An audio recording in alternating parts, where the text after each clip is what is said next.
Welcome back to another episode of Paranormal, the New Normal. I'm your host, as always, Jeremy, trying to bring a little normalcy to this world. Do I ever succeed? Not often, but we try anyway. And, of course, I brought a guest to help me try to do this. And my guest today, I've been trying to get him on for a long time, and we finally were able to get a date and make it work.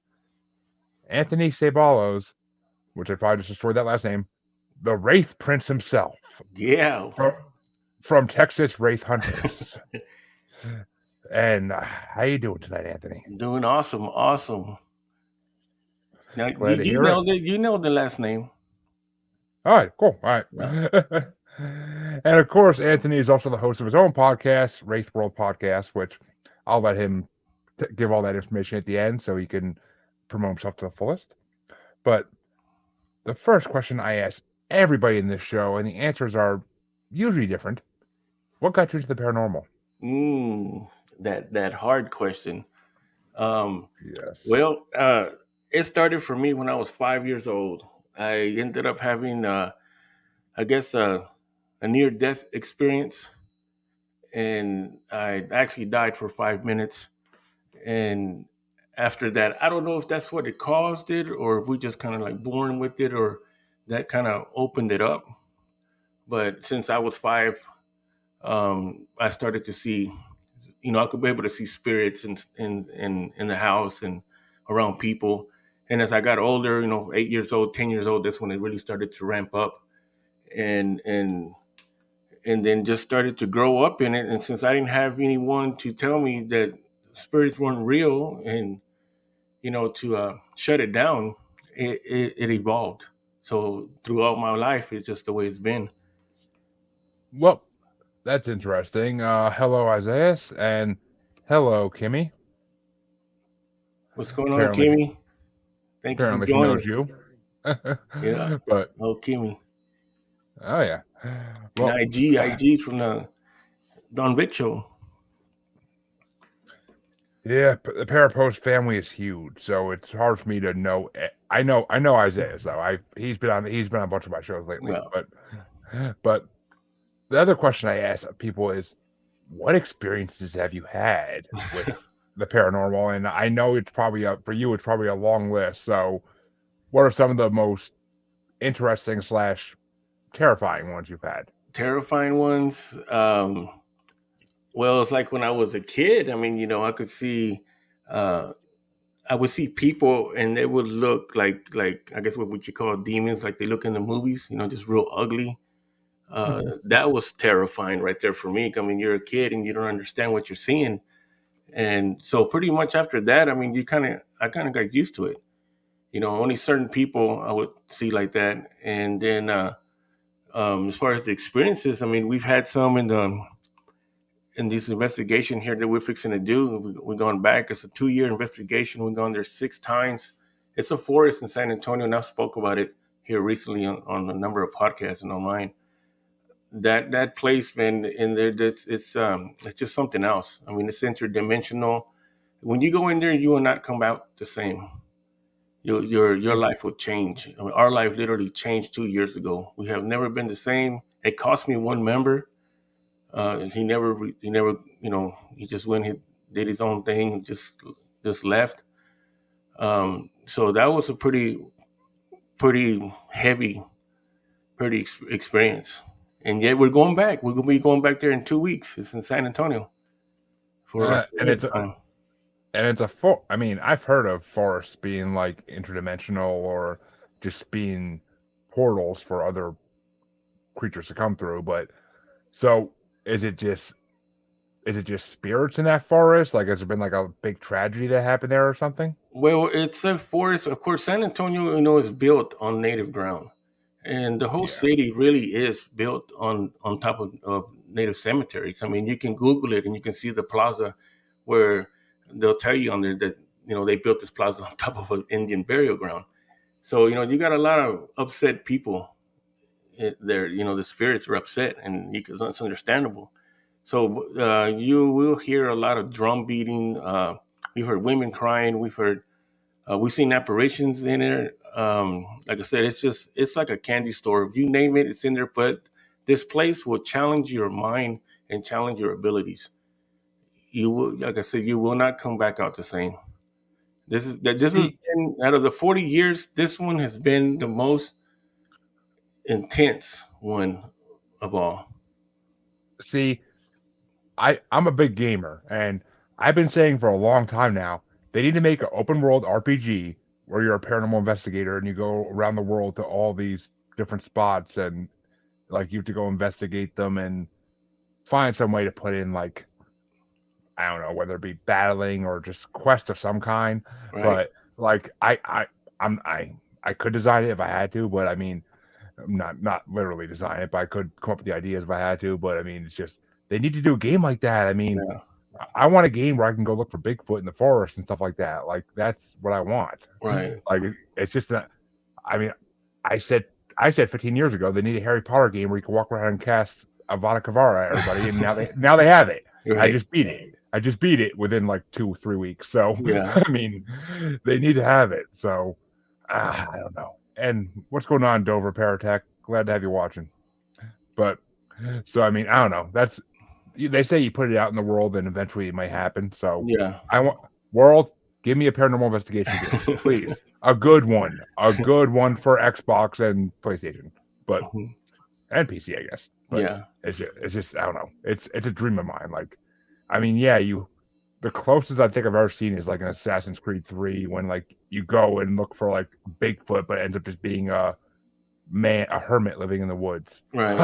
But like that's the closest I've ever seen to like something like that. So it'd be interesting. That's all I'm saying, people. Like universe, make it happen. Yeah. But so when you say you saw demons your whole childhood, were they actually like people you knew and they just were really like taken over by demons, or were they separate entities altogether? Well, yeah, it started with the family. I mean, I would look at my family, like my grandmother, and like I would start to hear voices telling me to do bad things. You know what I mean? Of course, now we can say that because at one time we could never say that.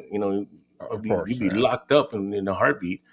But now that the paranormal is opened up and you hear the other experiences from so many people that share similar like that, that you hear the voices and they'll try to influence you to do harm. And so, I mean, that's what I mean. That's why it was so hard being 9, 10, 12 years old, able to see these things, and they just would like morph, I would look at them and they would just morph. And so at the time, I didn't know they were demons or spirits or anything. I mean, because we had nowhere to get any information on anything, and pretty much you lived a really secluded life, because you can't talk about it. Well, you couldn't talk about it back then, not like now. Uh, what's going Yeah, I on, mean, Mr. Consultant Matt Barron? yes, what's going on, Matt Barron? Glad to have you watching.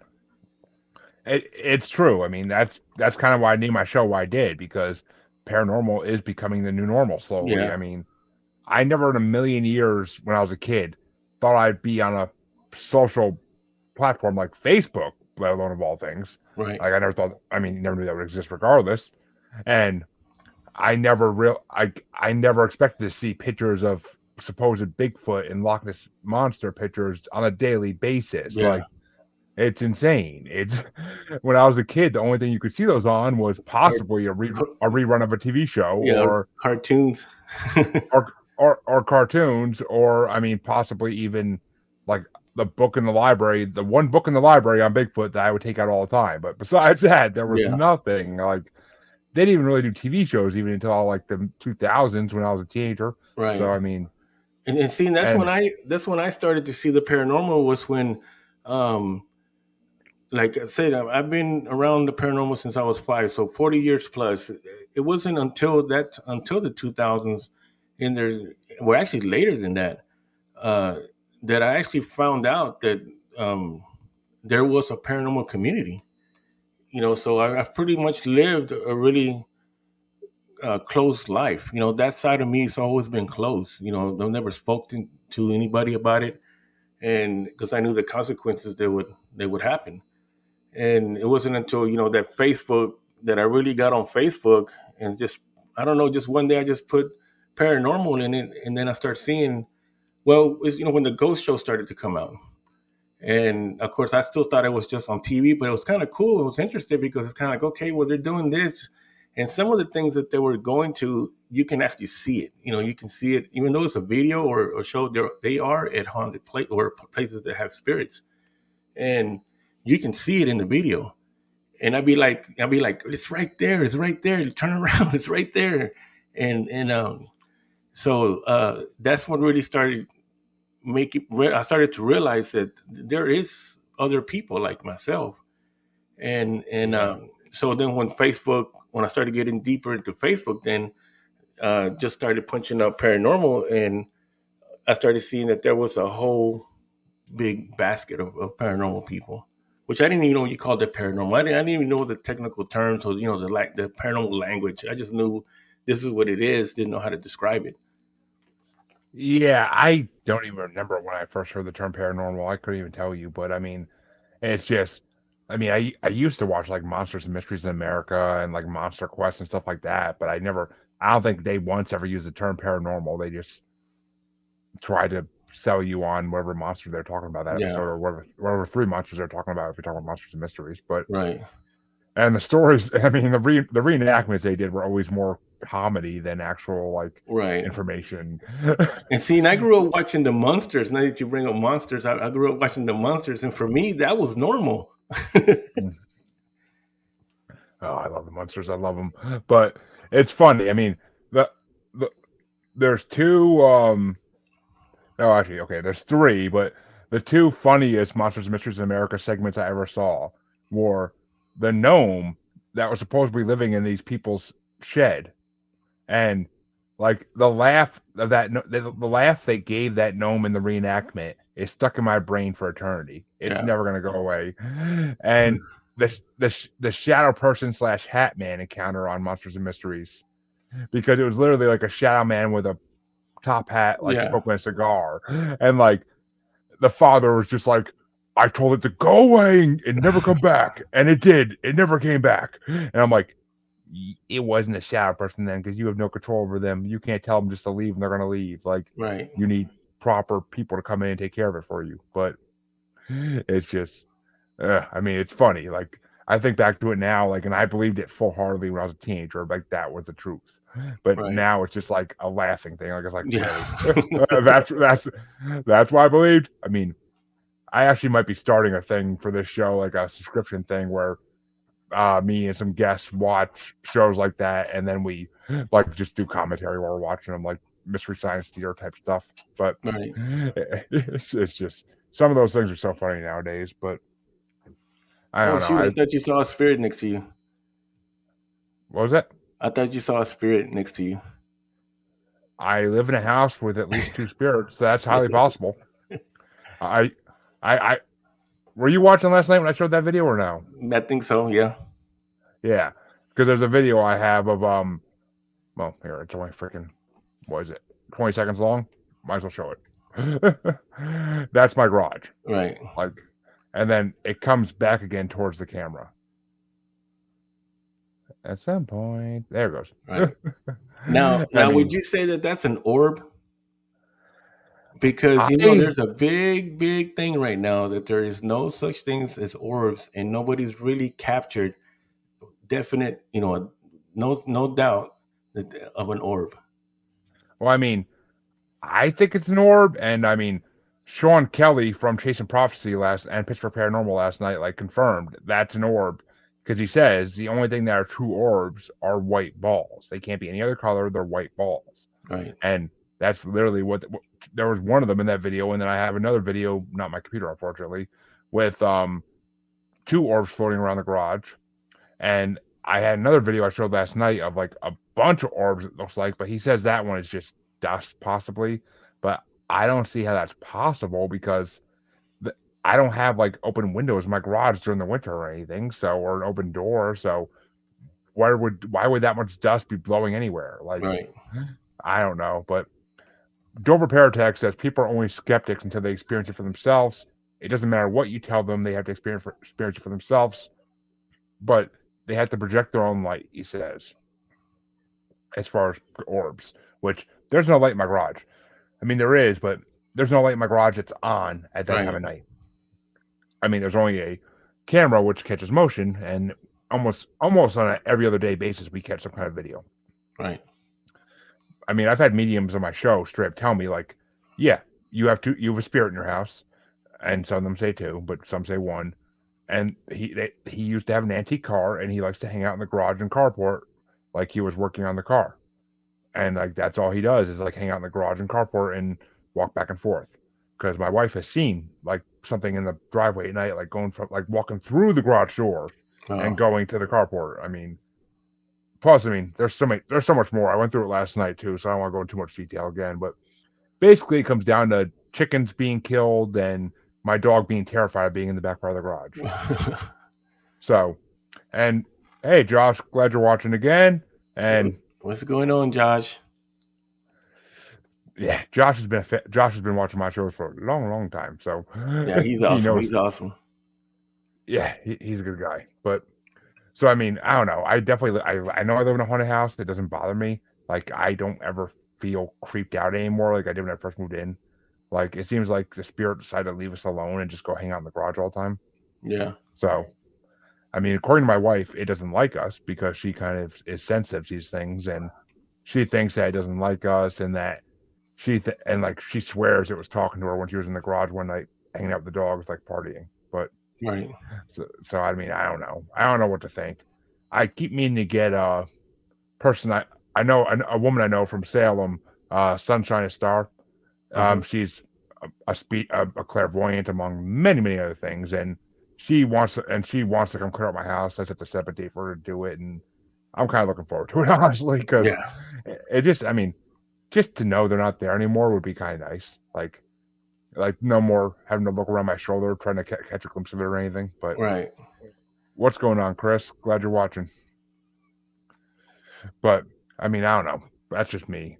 But there's also been a big debate from what I've heard lately, but from my guests, that people say ghosts aren't actually spirits of the dead. They say they're something else. Well, I mean, I've heard that argument where some people come out and they'll say that we actually manifest the spirits, because we have it in our head, and being in a group, well, then we have that collective mind, and so we manifest that. I mean, I can see why people would think that maybe, but I never had an imaginary friend as a child or anything like that. So I just can't manifest things out of my freaking head like that. Like it just doesn't work. Like Right. if I could, I'd be rich. I'd be manifesting Yes. money. Like I wouldn't want to manifest a ghost. I'd be manifesting money. Like come on now. But it's just one of those things. Like I I am a full believer that the spirits of the dead are what we see, and that there's a reincarnation going on, and either they're stuck on Earth and they're grounded, or they go up and get reincarnated into another body. Yeah. If they're stuck on Earth, it means they died unexpectedly, or they just don't want to leave for some reason. They're attached to something, whether it be a house or an object or what have you. Yeah. And this goes back to what the other gentleman said, that until they experience it themselves, they're not going to really believe it. And it's going to have to be an experience where they're going to see something, or whatever that's going to happen, where they know themselves, this after they bounce it around in their head, that this can't be explained. I mean, just as easy, and what you saw. That's when the person there will see that this is real. Well, see, that's the funny thing. Until I lived in this house, I never saw any proof of anything, but yet I always was a believer. So, I Right. mean, there are people like me, I know that, who just want to believe regardless without seeing anything.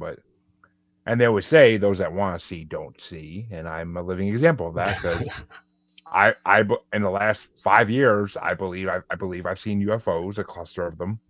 And I know I've seen spirit. I haven't seen them, but I know I've seen spirits on camera in my own house. So I haven't seen them personally because they don't like to show themselves to me, apparently. Just my wife and her family, because I guess they're more sensitive than I am. But Right. so I don't know. I mean, but let me ask you this: since you live in Texas, what do you think about skinwalkers? Well, that's what we think. That's what I think that we're dealing with in that forest. Because when we Really? when we went there, we weren't even expecting to see. I mean, we weren't even planning to do anything. Um, we had my son. He's an artist. He's a music artist, and we had just done a show in San Antonio. And we got out about 10 o'clock at night, and then of course we're in San Antonio. Um, in fact, that's where the team actually came together out of that first experience that we had, and so we really weren't looking for anything, and when we went there, it's just like I said, it just we just walked in at the right time, at the right place, with the right people.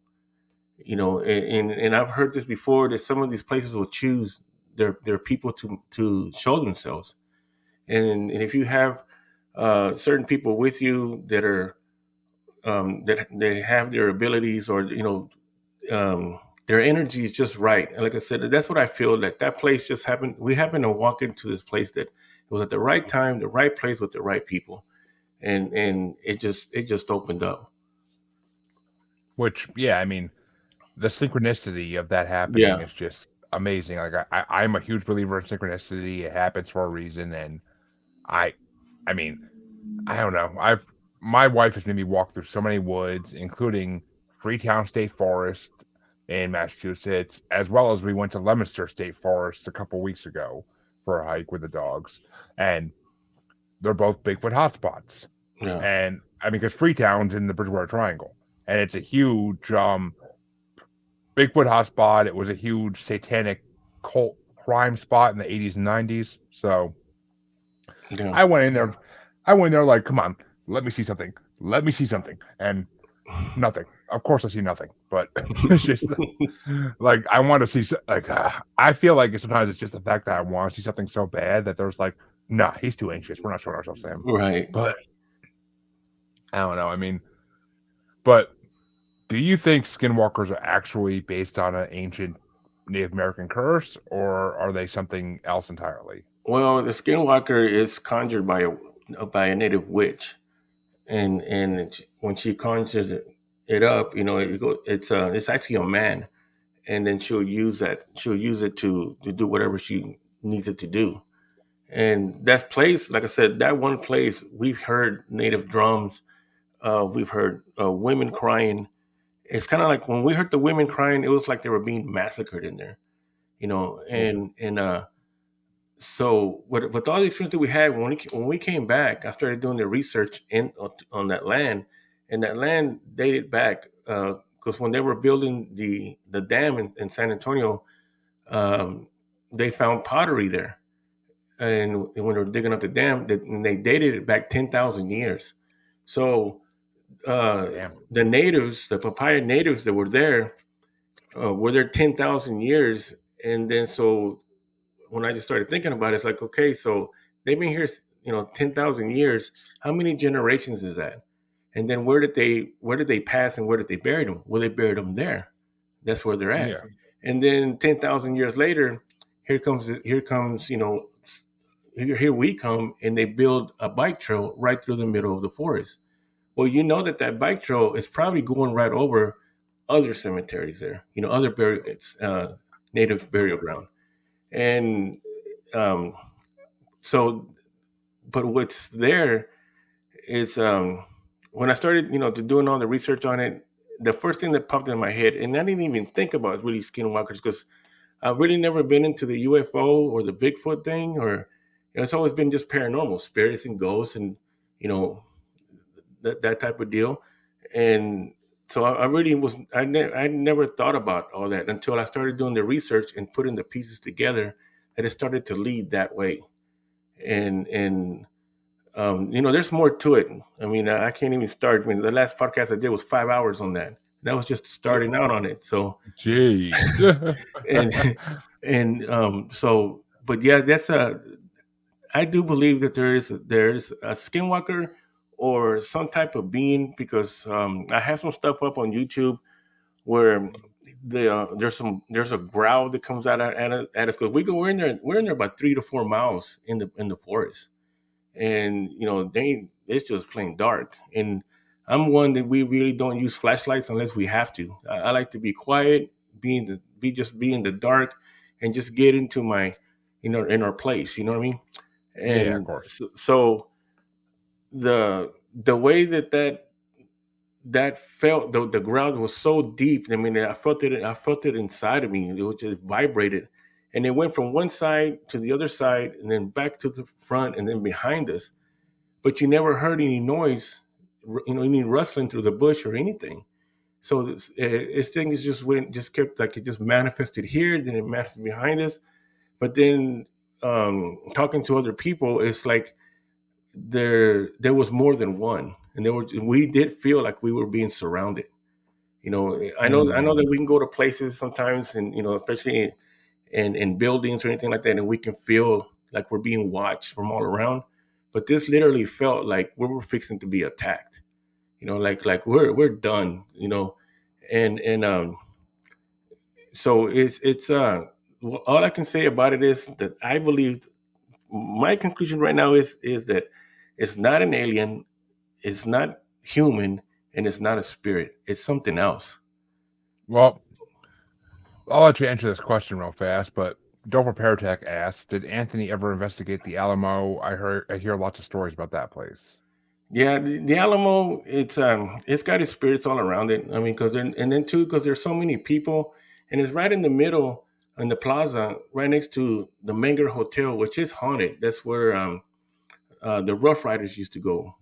Um, and then you got another hotel right across from it, also the Emily Morgan, which is that one's its own place. That's what I mean. That whole area is just one giant hotspot. But you can't really investigate in there because uh, the security won't let you. That place is kind of like I mean, you can't even walk in front of it. If you smoke cigarettes, you can't even walk in front of it smoking a cigarette.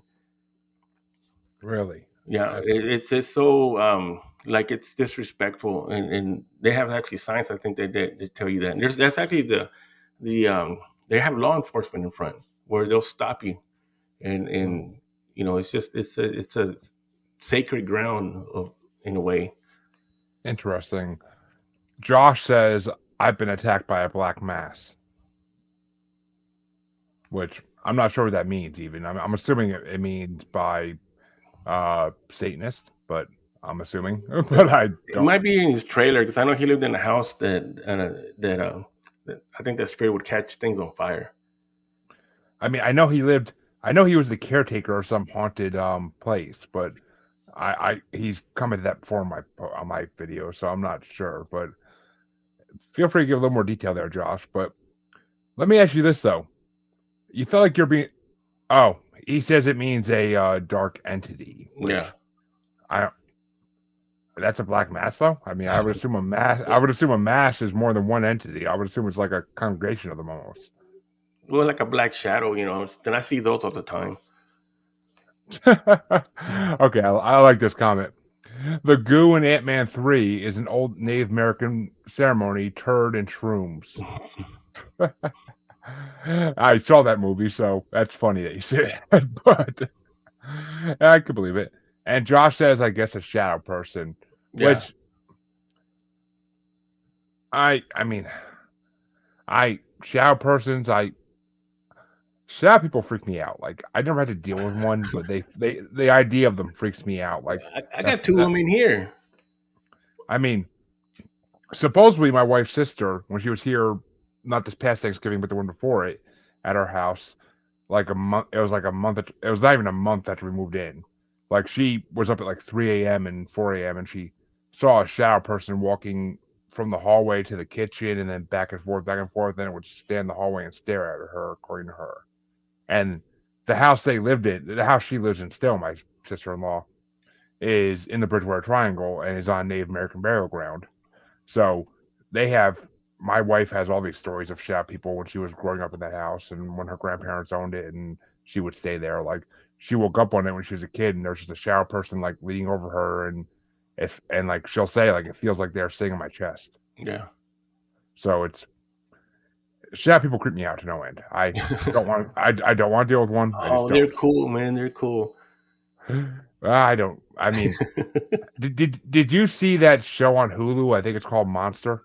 No. There's a show on Hulu called Monster where they go into all these different like paranormal topics in each episode, and then like at the end of the season, all kinds of like all the people from the episodes kind of come together.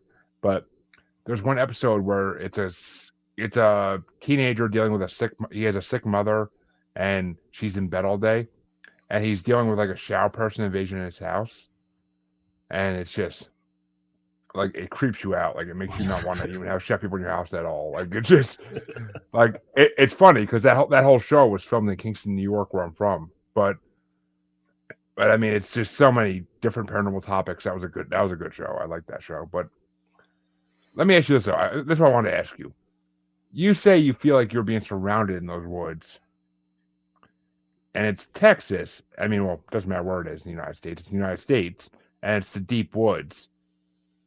You don't think you're maybe being surrounded by a pack of dogmen? I don't know. I haven't never seen a Dogman. I mean, I've heard about it, but I've never really. Um, I mean, I never seen one either, but I fear seeing one because dogmen are not like Bigfoot, according to all legends. But dogmen are territorial and will yeah, attack you, unlike Bigfoot. Like Bigfoot don't attack you unless you're like threatening to really come in their territory. yeah. Well, you Like see, if you you're see, the second time that we went back. I said we've been there 6 times within 2 years, and I said the first time it cost me a member. The second time that we went back, we went to uh, the other side of it. There's like it's huge, so we went on another side of it, and we ran into a hiker, which that video is on YouTube. It's what it's called, the hiker. And because we were trying to find a house, because there's a 2-story house way deep in there, but we didn't know it was 3 miles. And when he was jogging towards us, I stopped him and just said, "Hey, I mean, how far back did you go?" And he goes, "Well, I go pretty far." And I said, "Hey, do you know about a house that's back there?" He goes, "Yeah, it's in there, but it's 3 miles." He goes, "You got a ways to go." And then I just asked him. I mean, we're paranormal investigators. We're always talking to people, so it's real easy for us just to change the subject to the paranormal. So I said, "Well, hey, when in your jogs out here, have you ever felt anything or ever seen anything?" Because see, we already had been there. That was our second time, and we already had experienced everything the first time. And we starts to talk to us, and he starts telling us about that. We're telling him what we experienced, and he's just going, "Wow, man, this is a." He starts showing us the trees. In the trees, you can see them where they're broken, and like that's when you start to see when you start getting into the Bigfoot thing, how they'll break the Yeah. big trees and they make them into like they're marking their territory. And actually, there was one there that was broken like that, and it's a big tree. And he was showing it to us. He goes, "I got some pictures, man, that I can show you." And so he starts showing us pictures of more trees like that, and he's talking about his experiences in there. And but what after talking to him for a little while, and like I said, if y'all want to go check that out, I mean, that interview is pretty cool. And afterwards, I spoke to him on the phone, and come to find out, because he had a backpack on, and he's a jogger, he's got a backpack on.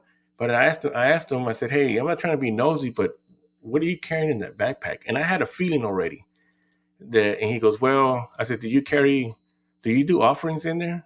And he goes, "Yeah, I do offerings." I goes, "I go in there and I go into the forest and I make offerings to the spirit that's there. I bring wine and I have bread and water, and I do um a what was it? I just said it.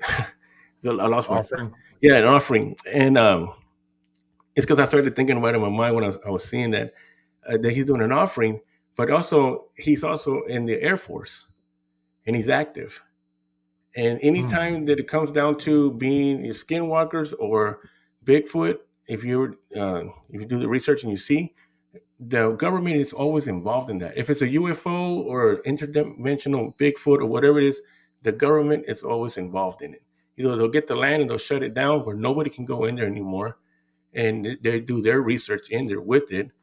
But it was just coincidence. Of course, we don't believe that, but the only word I can think of is that you have someone, stop them out of the blue, and next thing you know, he's giving us all these stories. I mean, the experience that he's had, and he's in the Air Force, he's active, and yet he's in there making offerings to some spirit. Now, if the Air Force would find out about that, because the Air Force and the military is real strict on your mentality, they Yeah. would probably kick him out. Or if they know about it and they have him there because there is something in there and he's trying to communicate with it and bring that information back. Uh, It got deeper and deeper. it's a wormhole and a half right there. And I mean, I saw a post on Facebook today about Bigfoots that in one of my many groups I'm in that Bigfoots are they seem like it's from these people who I've talked to before. I'm trying to get them on my show, but they're really hard to get on my show. They're really hard to get because they live like in the middle of the woods. Like according to them, they live in a Bigfoot sanctuary, and they post pictures every day of Bigfoots that I can't see them in the pictures really, but they draw outlines and supposedly they're there. And they live in like a Bigfoot sanctuary where they have like adult to like young Bigfoots. Yeah. And basically like they say that it seems like the Bigfoots are studying humans, trying to figure everything out about us. And like they're reporting almost like they're reporting back somebody like what they saw that day. So I mean whether they're reporting back to extraterrestrial Yeah. masters, I've heard that story. whether they're reporting back to extraterrestrial masters or they're reporting back to the government even, who knows? Like I mean it's a wormhole and a half, but I mean it just you don't know. I mean they're the government could be using Bigfoots. I mean, we talked about it the other day. Was it last night? Yeah, last night on with Michael Anthony and Sean Kelly. We talked about the idea that like during forest fires, I've heard a story about how ambulance took a burned Bigfoot, and the ambulance driver and the helper were never heard from again. Right. Both the EMTs were never heard from again, and they drove off with the Bigfoot. And I'm assuming the men in black about a mile down the road just pulled them over, or the khaki men, as they're called nowadays, just pulled them over and said, "Nope, we're taking it. Bye." Yeah. Like just offed them, just so they had no witnesses. But I don't know. It's weird. I mean, I joke around and say it, but it's probably true. Yeah. The next big pandemic we have, instead of UFOs being real, Bigfoot's gonna be real. Right. The next time they need to take our minds off something, they're gonna say Bigfoot's real. Yeah. In my opinion. But so I don't know. I mean, it's just I see that's the biggest problem with the paranormal is you simply don't know any of it. None of Yeah. it's proven, and Right. it's enough to drive you insane. Like the fact that you want to know the truth. Well, that's what I'm saying. And that place, it got deeper and deeper and deeper. One another piece to that puzzle. Why do you have this active military Air Force guy in there doing offerings to something that's in there? So that tells you that he's seen it. He believes that it's there. There's something in there. And then among all the other experiences, it just kept on piling up every time that we went. And so you start having this stack of evidence, for us that there is something in there. That's one of the most intense experiences we've had. But of course, I have plenty of other ones. We've been chased off by giant grasshoppers. How about that one at the cemetery? We got chased off by a swarm of mosquitoes at another one. I mean, it's pretty wild. Now, The stuff that happens. when you say giant grasshoppers, how giant are we talking? Like, are we talking like mantis man size or like? No, I mean they're like I guess it would be Texas size. Everything's big in Texas, right? Supposedly. Yeah, it is. Sorry. It's about 1, 2, maybe about 3.5 inches big, like that. And we were at a Uh, cemetery. We were about a cemetery. I mean, when you got something that big flying around hitting you, I mean, it hits you pretty hard. mm-hmm. And especially if you got a whole swarm of these things. And it was at a cemetery in Lano, Texas, and it's called the Baby Head Cemetery. And It was just it's right close to San Antonio too. It's right outside of San Antonio, not too far. And we went there, and it's a place, man, that it's really active. But what ended up happening is that I had taken, okay, the ground is covered with crystals. That's what's crazy about it. You see these glimmering rocks on there, but they're actually crystals. And I mean, the whole cemetery is covered with, the whole ground is covered with them. And that place used to be, there was native land also. And that's why they got the story of the baby head, because the settlers that were there, they were attacked by the natives, and they captured some of the kids and they cut their heads off and they put them on sticks. So that's why they call it baby head, because they were young children that they captured. So they say. And well, I ended up taking one of those crystals because it was just a real pretty crystal, and I liked it. And then I took it, and I said, I'm going to take this back with me. Well, right as soon as I did that, we had this one, just this grasshopper started coming out. I mean, they weren't there when we got there. It was daylight, and it was daytime and everything. And I have that on video also. And then before you know it, you got one flying by. You can just hear him zoom by, and you hear the wings. Zzz, zzz. Interesting. I mean, that to me almost sounds like the idea that they have in Hawaii, where if you take Yeah, rocks off the volcano, the night watchers will come and like after you. right. But The lava rocks. Yeah, yeah, I mean that could be like a Native American curse on that land, that like that if you try to take part of the land, they have these curses out, like grasshoppers, or what was the other thing you said, locusts, or yeah. like Well, I could see that. I could well, honestly see that.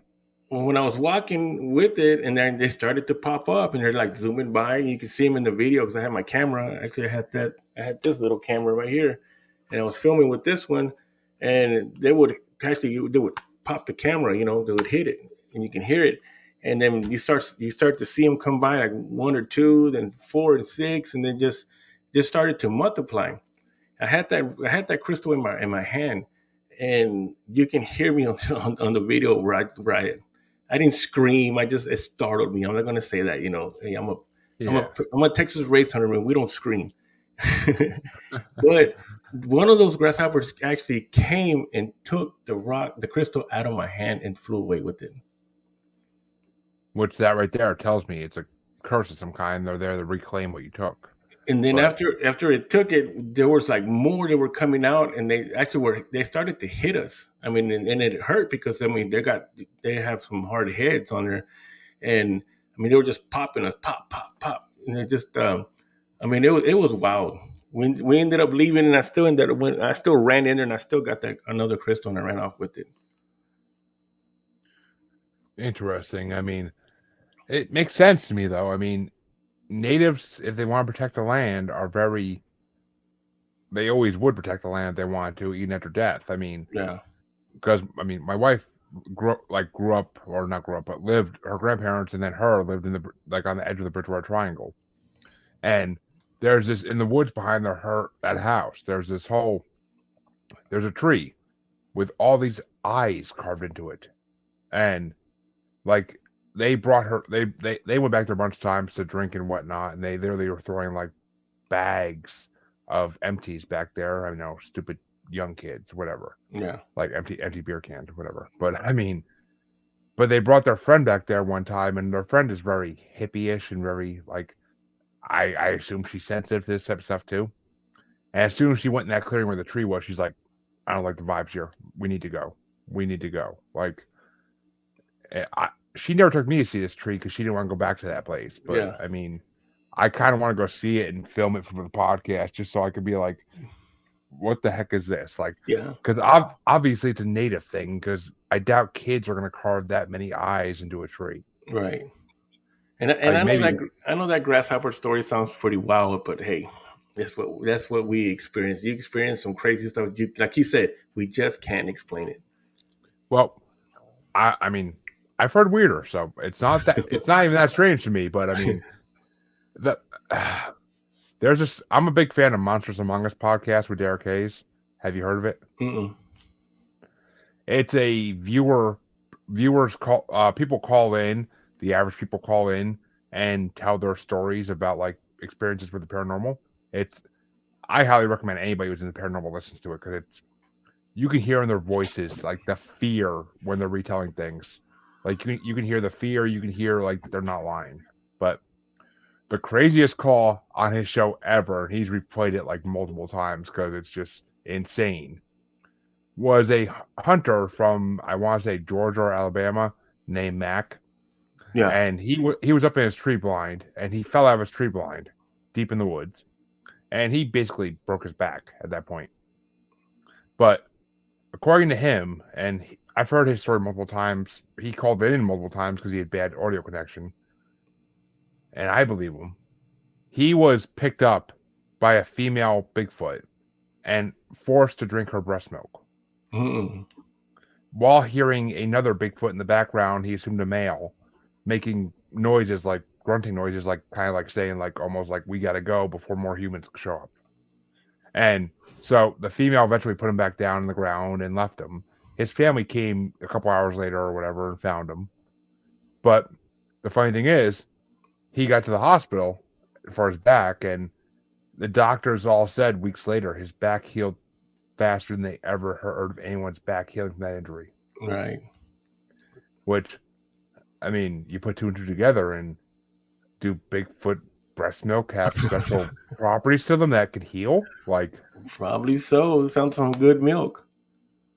I mean, he said it was the nastiest tasting thing he ever tasted, but which I could believe that. I mean, Yeah. obviously it's gonna be. I mean, I wouldn't want to taste no gorilla breast milk, but still, like, I mean, it's just, I don't know. I mean, that's the craziest story I ever heard in my life, and I believe it to the fullest because Right. the way he tells it, he's not no educated man who's going to try to make a story like that up. Like, he's just a simple man who was hunting in the woods. Like, that's all it is. Like, I don't know. I believe it to the fullest. And I love that story. I mean, I am so behind on that show since I don't really listen to podcasts anymore Yeah. because I was working from home and I've been unemployed for a month. So, I mean, literally a month today I've been unemployed. So I don't really listen to podcasts anymore that often.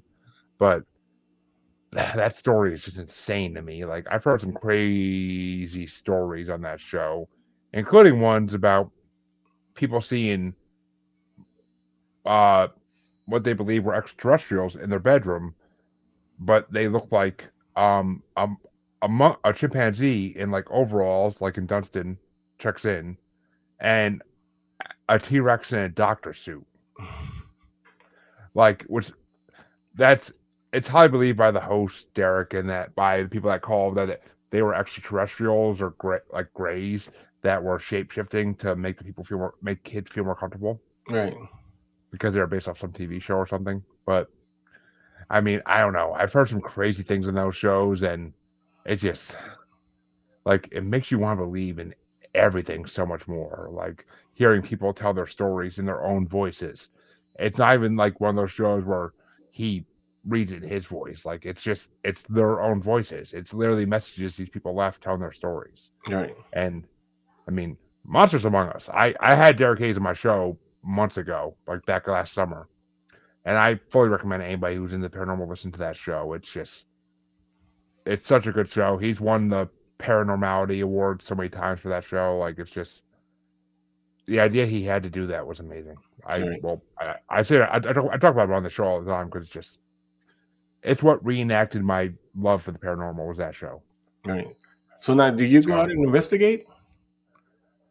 Unfortunately, besides my random hikes that my wife makes me go on, no, because between full-time job, between kids, two big mastiffs, and a wife, and podcasting, Right. I don't have I don't you podcast,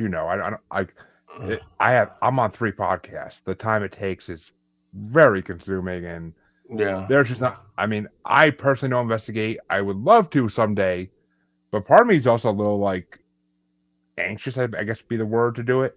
Like, I don't want to say scared because I'm not really scared to do it. Like, I don't think a ghost is gonna like kill me or anything. But it's just I'm anxious Right. about it because I You never just throw done you it. around a little bit, rough you up, and that's all. You'll be all right.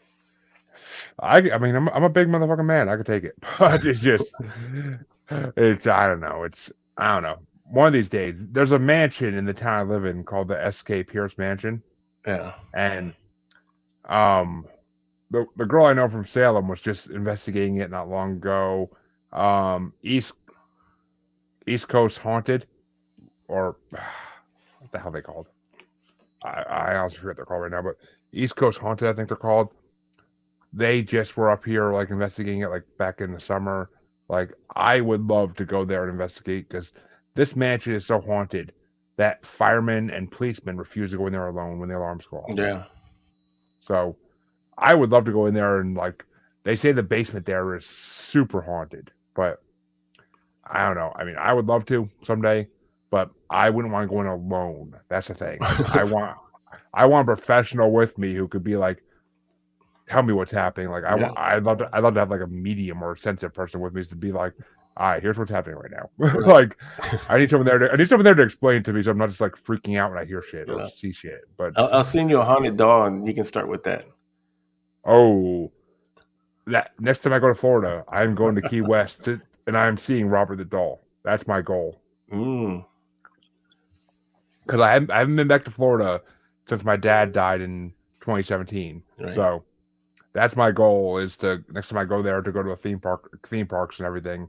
I'm gonna take a little side trip down to Key West a couple days because I mean it's Key West. You can go have fun and get drunk, but I want to go see Robert the Doll. Right. Because I mean, I'm not gonna take a picture of him or anything without his permission, but because you don't do that unless you want to be haunted. But I don't know. I've heard so many stories about Robert the Doll, so many podcasts talk about him that like it just to the end of days, I want to meet him. Like I Yeah. want to see him and give my honor, give him my honors in a way, kind of. I mean, Right. he's just such a figure in the world, and supposedly so many movies are based on him. But let me ask you this though: why aren't you into UFOs and aliens at all? Just never really experienced anything like that. I never thought about it. I mean, like I said, since I was a child, I mean, my thing has always been spiritual, and so I've never really got into the UFOs or the aliens or the Green Man or anything like that. For me, it's always been cartoons like that. Not just saying they're I not mean, real, but just never really. I mean, you live in Texas. You live in like one of the biggest UFO states out there. Oh yeah, But there's a lot of stuff, yeah, that we had to hear about, but I just don't. I don't even know how to go about it. I mean, because yeah, even though we are we are mainly we do our stuff outside. We yeah. do abandoned buildings every now and then, um, things like that. But we're mainly outside, and uh, thinking that we would see things like that because we're in these open areas. They're pitch dark. There's nothing around us. Civilization is kind of far away from us, so we're able to see the stars real pretty. I mean, there you see all of them, but I've never really experienced anything like that. I mean, it's kind of like I mean, I'm really not even interested in it. Hmm. My thing has always been more of a spiritual side to it than abductions or anything. I do tell my family though when we do leave, is if I don't come back, either I got crossed over and I don't know how to get back, or something took me. Which Josh, he just said that he believes they could exist, but he just hasn't encountered one. Right. That's what he literally just said that. But I mean, I saw at the house my wife lived in when I first met her in the Bridgewater Triangle. I saw what looked like. Well, I didn't see it first. My son saw it. My stepson saw it first, and it was literally like he asked me like, "Dad, why are those stars moving?" And I'm like, I had a few drinks at that point. So I'm like, "What the heck are you talking about? Stars moving?" I'm like, "Oh." Like literally 8 or 9 star-looking things moving in one direction in like a formation. Yeah. And I don't know. I mean, I've been the biggest believer of aliens forever. Like ever. Like I read a book series when I was a kid called like My Teacher's an Alien was the first book, and then like it went on to like 2 or 3 books past that. where like the president was an alien and everything. But so like I love I truly believe aliens exist. Like whether they're interdimensional or from space, I don't know. I can't say. I like to believe from space, not interdimensional, but maybe interdimensional is just the way they travel. Right. So I mean, I don't know. I mean, Maybe one but day, if it happens to me, like I said, I didn't really go. I didn't even, not that I didn't believe, but I just never thought about the cryptid side of this. You know, yeah, I mean, and that's the side that that's the side that was fascinating me more than the ghost side. Like right, that's and just the way. see, and until we went to this one place, and like I said, not looking for anything cryptid or anything. Actually, there's a urban legend about that place. There's a bridge, so we went there just because of the urban legend because we were bored and we just Oh, wanted to go somewhere. We said like we a just like a crybaby bridge, like yeah, kind of. it's called a donkey lady bridge, and it's about back in the day. This lady had a donkey, and there was this kid that would go by her house, and it's by the river, and he would throw rocks at it, and then she got mad and she yelled at him, so he runs off back to San Antonio. His dad is like a big shot out there, so him and his friends come back later on the night, kill the donkey, set the house on fire, well, she's in it. So she comes out through the window all on fire with her face being, melting, and her hands had Yeah. melted, her fingers had melted into they look like hoofs, and she fell in the river, but they never found her. So then after that, she would appear anybody that would go to that bridge, and Okay. so that's the urban legend of it, and that's the reason why we went. And then we really didn't even stay on that bridge very long. We were there, and we were just drawn to go deeper past that. Once you pass that bridge, then you start going into that forest, and then you start going through the trails. And so I mean, even at that, we weren't even looking for what we think is in there now. It was Well, just like we stumbled on something. let me ask you this, because I meant to ask you this earlier and I never got to it. Did you actually get to that house? Yeah, we did. That Was house it? looks just like Was out of it? Texas Chainsaw Massacre.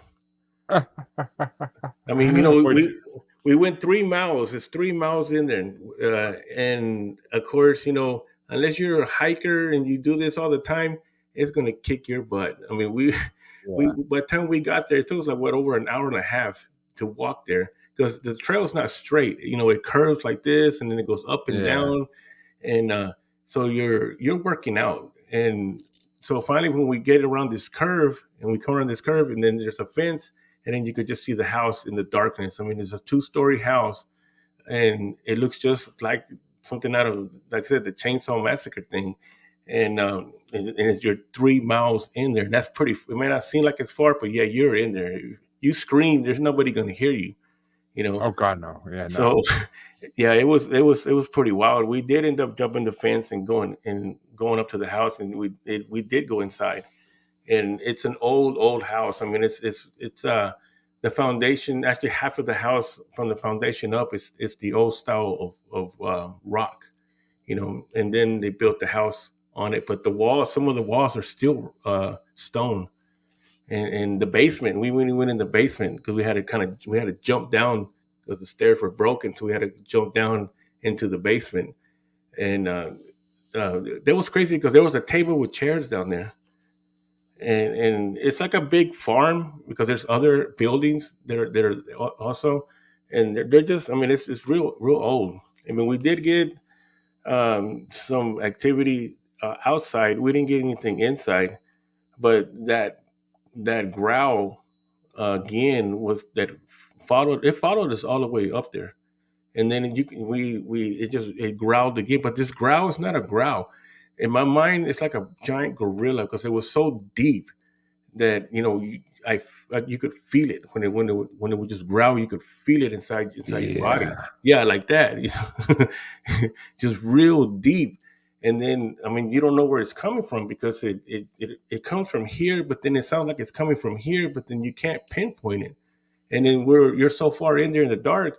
I mean, you forget. We went 3 miles, but you got to come 3 miles back. So that's 6 miles now. I mean, one, I would be heading to this house like in the earliest of morning just to make sure I'm there in daylight and I'm out of the woods by daylight. Because I ain't trying to fuck with no woods and no house in the woods and darkness. And I mean, that house is probably from what, the 1800s at Yeah, least. it's actually, yeah, they're trying to rebuild it now. Because, Why? As a tourist attraction, or like who's gonna yeah, go live in it's a like house a in it's the like a woods? landmark now. Oh, okay, I was gonna say, I'm like, ain't no one trying to live these day and age like in a house 3 miles in the woods. Like, I mean, yeah, there are some people who would like to live there, I'm sure, but they're probably serial killers or something. Yeah. But I mean, it's just I don't know. It was Like creepy that. because there was another building away from it. Like, it's got several buildings. It's like a ranch house in a way. And there's another building next down a little ways from it, which you have to go through the woods to get to that one too. And we weren't able to get into that one because it was the door was just so old and wooden and we couldn't open it. But we could open the top part of it and shine our light in there. And inside that it was like a little shed, but it's stone, um, maybe like 25 by 25, something like that. And but when we shined the light, we couldn't get in there. So I told one of my members to stick the camera in there, and see if you can get anything with footage with the camera while you shine the light. And he did that. And when we looked at the footage, there was pictures of corn on the walls. I mean, pictures of corn. I mean, just how the stalks of corn Yeah. and on the walls. And it's kind of like, what kind of crap is this? Who has? Why is there pictures of corn in there? That's strange. I mean, have you ever looked at, have you ever looked into like the history of who owned that house or That it was owned by some people. I don't remember how that story went on that one. Um, I just know that they turned it into a landmark, and they were going to start to renovate it to the way it mm, used to be. But that was just weird. I mean, that was just weird to look inside of there and see pictures of corn. I mean, a house 3 miles in the wood, one thing would be that would creep me out enough to like if I'm gonna go in there, I would want a team of people with me, and I would Yeah, want like to have like a freaking like not even a gun, but like a cross or something on me as well, just in case. But like I don't know, I mean, or even a gun, just in case it is a yeah. Texas Chainsaw type house. But who knows? And But I it's mean, and it's dark, dude. It is pitch dark, and when you come up to it, you still won't even see it until you start getting like really like right in front of it. The house will just start to appear, because it's so dark. And then you see how big it is, and then you start seeing all the things that are around it. And I mean, it's really old. I mean, it's cool because the staircase is one of those old wooden staircases, just go straight up, like straight out of the something like out of the scary movies. Um, yeah. so I mean, yeah, it's when you're creepy. I there, mean, like that and experiencing that, yeah, you're a little on your edge. I'd be creeped out to no end. But that's just me personally. But I would be creeped out to no end. I mean, I would check it out during the day, but you couldn't pay me to go to that at night. Like hell no. I ain't walking 3 miles through any forest at night. Like It's forget about exciting, that. man. It's exciting. So is playing video games and watching TV. But God, I could do that in the safety of my home and not have to worry about getting killed by a dog man or a feral Bigfoot or something like or a skinwalker for God forbid. I mean, Jesus. But it's just it's a whole thing. I mean, I don't know. Yeah. I'm a chicken when it comes to that shit. I'm a chicken, but I'm willing to admit it at least. But I don't know. I mean, I Yeah, love the you wouldn't paranormal. you wouldn't get very far in there. Most Oh God, people, I've taken some people in there. I've taken other founders from a couple of other paranormal groups, and they only get to the first part of it, and they'll end up turning around. They'll say like, "No, this is going too far. I don't really want to walk that far." But I already know. I mean, they start to feel everything in there like that, and starts messing with them, and they're out of there. well, you said you lost a person to it. Like I'm assuming they quit the group right after that. But Yeah, he was native himself. He was native, and he had an experience in there, related to the native people that were there. yeah, I mean, I imagine, and I don't know. It's just not something I would do at night, especially like during the day. Be one thing, but like Well, I mean, that place can be just as bad during the day than at night. I'm fine with that. At least then I have daylight to go out to, and I can be like, I can feel safer with the daylight. But I don't know, unless it's like permanently night around that house or something. Which who knows? I mean, a house that deep in the woods.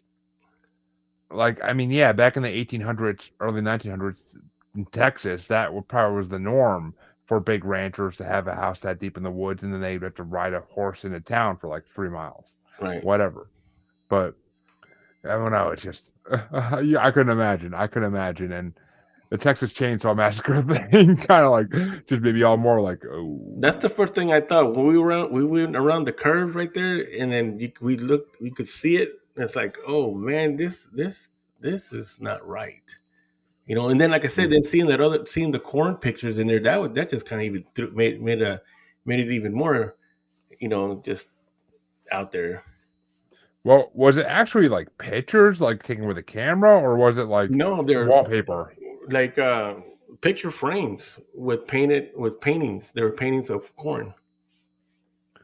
That's okay. That's freaking weird. That's what I'm saying. But oh my god, that's insane. That's insane. But why don't you tell my listeners where they can find you, where they can find your podcast? Just promote yourself to the fullest.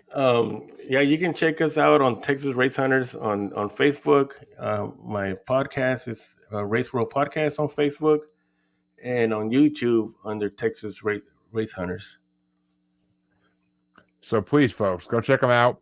I'm I see things from his Facebook all the time, his Facebook group, and it's interesting. I enjoy seeing them when I see them. So go check it out, folks.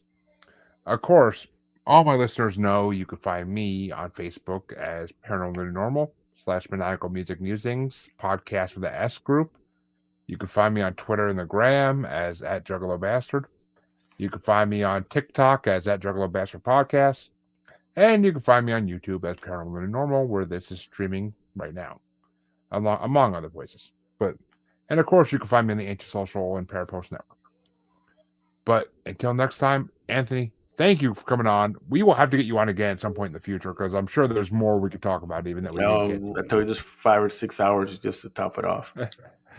Yeah, I'd have to break that up into so many episodes, it'd be ridiculous.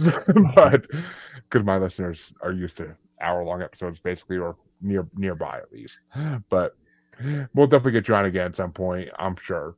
But thank you all for listening. Thank you all for watching, and I will be back on Monday, I'm pretty sure, with my next paranormal interview. See you then.